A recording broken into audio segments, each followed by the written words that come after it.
primeira é que o ovo não é necessariamente um vilão. As pessoas pensam que o ovo aumenta o colesterol no sangue porque tem colesterol.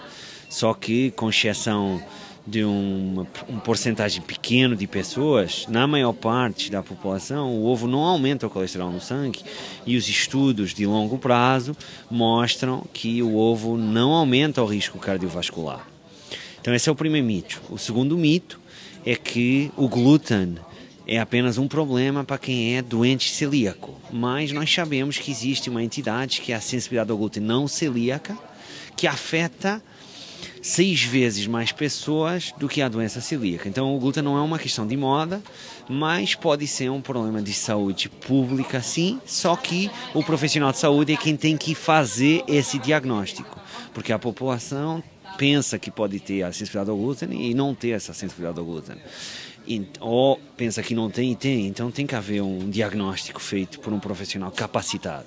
O terceiro mito é que o leite é um alimento indispensável. Se você fizer uma dieta sem leite e derivados, você vai ter vários problemas, nomeadamente de déficit nutricional, como por exemplo o cálcio. E nós sabemos, e há vários trabalhos nesse sentido, que você pode perfeitamente ter uma dieta que aporte todas as vitaminas e minerais sem a existência de leite nessa dieta. Por exemplo, no caso do cálcio, nós sabemos que a couve, por exemplo, tem uma quantidade significativa de cálcio e que a porcentagem de cálcio que você consegue absorver a partir dessa couve é até um pouquinho mais elevado que a porcentagem de cálcio que você consegue absorver a partir do leite. Outro mito importante também é que se você reduzir a quantidade total de gordura da dieta, você vai diminuir o risco cardiovascular. Isso não é verdade, porque o que importa é o tipo de gordura e não a gordura total. E além disso, muitas vezes a pessoa reduz a gordura total e o que a pessoa faz é aumenta a ingestão de fontes de carboidrato que não são as melhores, nomeadamente cereais refinados, por exemplo. E um último mito que eu acho muito importante é que os óleos vegetais, por ser gordura vegetal, já vão diminuir o risco cardiovascular.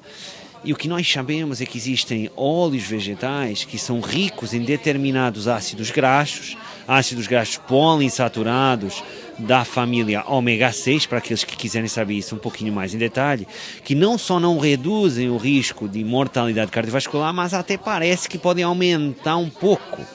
Então, quando falamos de gorduras, de uma forma muito genérica, porque cada pessoa é uma pessoa e tem que ser um profissional capacitado a fazer a individualização da dieta, nós podíamos dizer que, em termos de gorduras saudáveis para a maioria das pessoas, mas não para todo mundo, podíamos falar nas gorduras monoinsaturadas existentes no abacate e no azeite, por exemplo, na utilização de castanhas como fontes de ácidos graxos ômega 6, mas não em demasia, na utilização de peixes como sardinha, cavala, como fontes de ácidos graxos ômega 3, e depois moderar, não eliminar completamente, moderar a ingestão de fontes de gordura saturada, que também não é aquele vilão todo que as pessoas pensam, como por exemplo a carne, como por exemplo o coco.